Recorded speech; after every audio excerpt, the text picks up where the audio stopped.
Bonjour, je m'appelle Zoé, je suis la maman d'une petite fille qui s'appelle Suzanne et je vais vous raconter ma 36e semaine de grossesse. Aujourd'hui, je vais vous faire la liste de ce que j'ai mis dans ma valise de maternité. Voici ce que vous pouvez ressentir pendant votre 36e semaine de grossesse. Dos cambré, douloureux, oui, ça tire vraiment beaucoup dans les lombaires. Il faut s'asseoir, il faut se masser, il faut utiliser une petite bouillotte. Il faut trouver son centre de gravité avec son gros ventre. Fatigue, sommeil difficile, oui c'est vrai que les mois de grossesse commencent à se faire ressentir et moi j'ai beaucoup profité de ces dernières semaines pour me reposer énormément parce que j'étais fatiguée. Contraction le soir, ça peut commencer à tirer dans le bas du ventre. Moi ça a été un tout petit peu plus tard.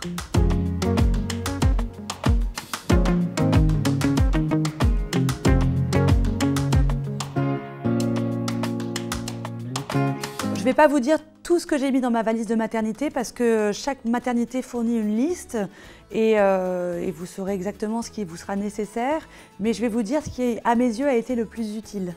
Moi, ce que j'ai amené et qui m'a beaucoup servi et qui a été vraiment pour mon confort, c'est une petite radio qui me permettait de rester comme dans mon cocon, comme chez moi, comme tous les matins quand je me réveille, je mets la radio. Voilà, j'avais mon petit objet.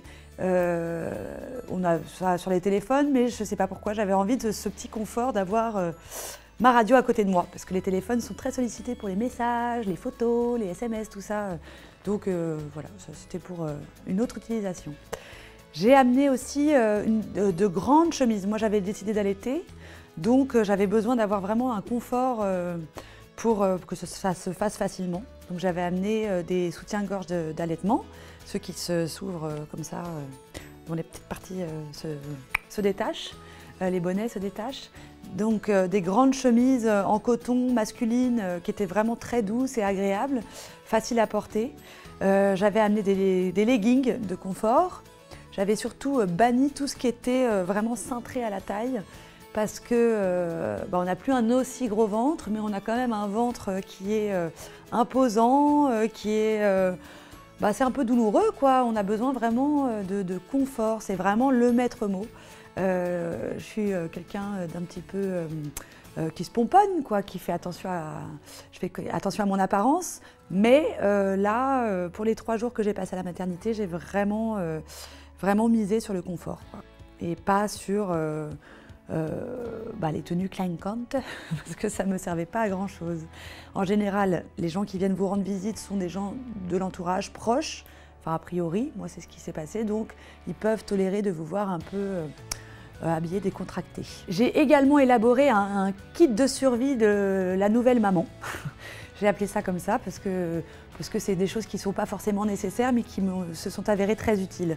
J'ai amené dans mon petit kit de survie du thé, le thé que j'aimais particulièrement chez moi parce que à la maternité ou à l'hôpital on vous fournit du thé de base ou du café de base et moi j'ai préféré amener des trucs qui m'étaient chers et qui me mettaient de bonne humeur. Donc des petits gâteaux, du thé. J'ai amené également dans ma trousse de toilette, j'ai gardé ma crème anti-vergéture qui était pour moi une huile parce que le ventre se rétracte et les vergetures peuvent se créer aussi à ce moment-là. Donc j'ai continué à m'hydrater énormément.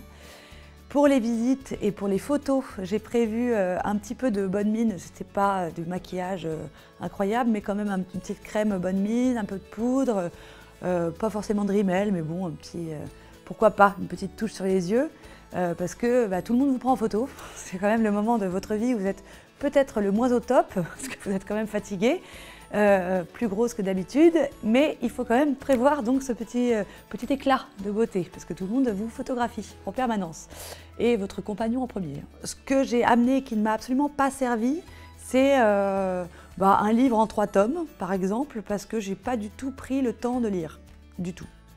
Même pas des magazines.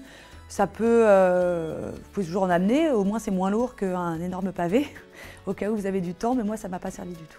Petit plus, je vais vous parler de quelque chose de moins glamour, mais de plus utile.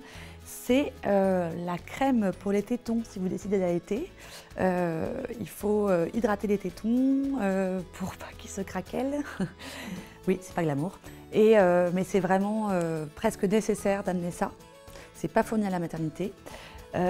Et des suppositoires à la glycérine qui se révéleront vos meilleurs amis peut-être. Pour la partie bébé, dans la valise de maternité. Donc il y a une liste qui vous a été fournie par la maternité au même titre que pour vous. Moi, ce qui m'a semblé judicieux, c'était évidemment des bodys de naissance, taille 0 ou taille 1 mois, parce que votre bébé peut être plus gros que ce qui était prévu. Donc prévoyez éventuellement 2 tailles. Des brassières en laine, des petits pantalons en laine, un petit bonnet en laine parce que il faut qu'ils aient chaud à la naissance, quel que soit le temps qu'il fait dehors.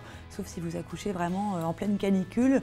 Mais je me demande si c'est pas quand même utile parce que les maternités doivent être certainement sous climatisation. Je ne sais pas. Enfin, en tout cas, des petits trucs en laine.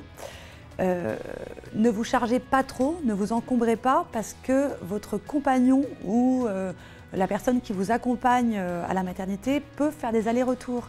Vous n'êtes pas obligé d'amener 12 valises et de vous encombrer au moment de partir. Prévoyez vraiment la valise principale pour le départ à la maternité, quelle que soit la condition dans laquelle ça se fait. Mais dites-vous que quelqu'un peut repasser chez vous pour prendre des affaires en plus, si affaires en plus il faut. Parce que sinon, vous allez avoir plein de cadeaux quand vous serez là-bas, vous allez revenir encombré comme pas possible. Donc vraiment faites le minimum. C'est mon conseil. Après, vous faites évidemment ce que vous voulez. Ce que j'avais prévu en plus pour Suzanne, c'est le doudou que j'avais acheté parce que j'avais trouvé ça trop mignon et que j'avais envie qu'elle l'ait tout de suite à la naissance. C'était vraiment mon truc à moi, pas son truc à elle, mais c'était mon truc à moi. Et j'avais prévu aussi un petit carnet dans lequel j'avais la possibilité de noter les horaires de tétée ou de biberon, selon le choix que vous faites, et les horaires aussi des changements de couches. Quand vous êtes à la maternité, le temps est distendu, vous n'avez plus vraiment de rapport au temps et vous ne savez plus exactement à quel moment se sont passées les choses, donc c'est important, enfin en tout cas c'est pas mal, c'est un bon truc, une bonne aide de noter les horaires et les moments où les choses se passent. Et puis j'ai amené une petite veilleuse pour rythmer les nuits et pour éviter d'allumer la lumière de la chambre qui était un peu violente quand ma petite fille se réveillait ou quand je lui donnais le sein ou un biberon selon le cas.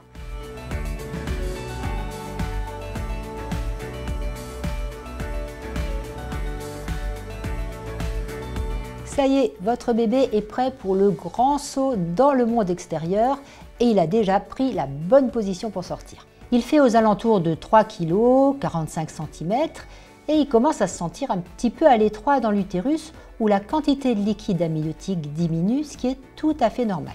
La croissance du bébé aussi commence à se ralentir parce que le placenta qu'il a consciencieusement nourri pendant tous ces 9 mois, eh bien, il commence à terminer sa vie éphémère de 9 mois.